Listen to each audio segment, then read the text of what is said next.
Morning all. I found this quite neat game in this game collection which I thought I might share with you this morning. It was played by Esteban Canal.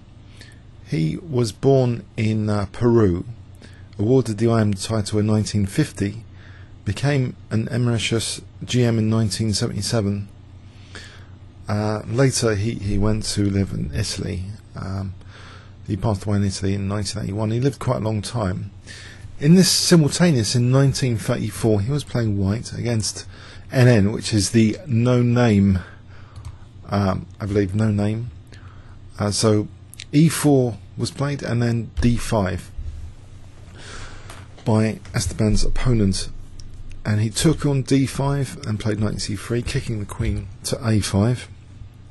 D4, C6, which seems sensible, get the queen back, try and get a solid position. Try and avoid the tempo meaning too much for white. After knight f3 we see this pin, bishop g4. Now bishop f4 deprives the queen actually of c7, which is interesting. It's also striking across the diagonal. Black played e6. Now after h3 black took on f3, which actually maybe to take is a mistake. It's sort of developing white's queen, which could be potentially useful there later. Bishop b4. Okay, I mean the queen's already protecting c3, so that means white can actually just play bishop e2 now without being too worried about c3. Black now tries something interesting. Knight d7, and after a3 doesn't move the bishop, he just castles, relying on the pin on the rook on a1. Okay. Can you guess what white plays here if I give you 10 seconds starting from now?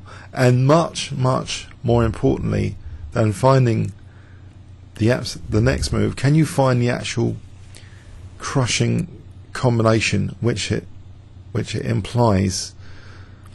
So otherwise we're just doing a guess the move, and you could guess the move randomly without knowing the follow-up. The follow-up is key. Okay, so 10 seconds starting from now. You might want to pause the video. Okay.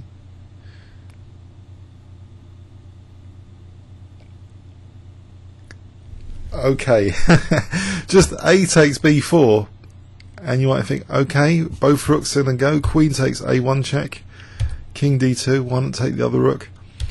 And I hope you've seen this combination in advance, losing both rooks and this position.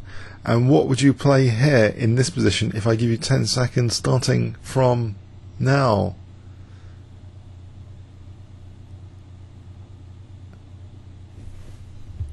Okay, queen takes c6 check, forcing moves, even outrageous ones, they need to be checked out.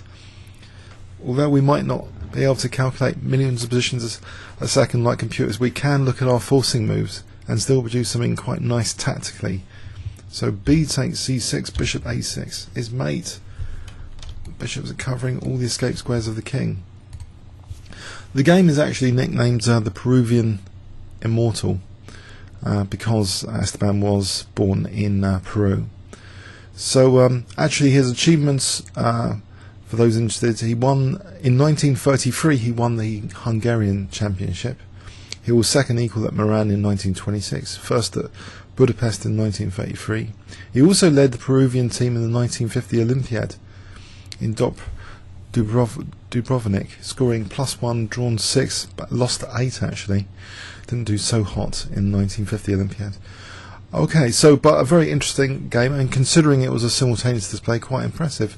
It was just listed in this list of games which are supposedly quite good to look at, so I thought I'd share it with you. I hope it gives you a little bit of amusement there for a moment before going on to much more detailed, complex games maybe later on today. So a bit of morning amusement there. Comments or questions on YouTube. Thanks very much.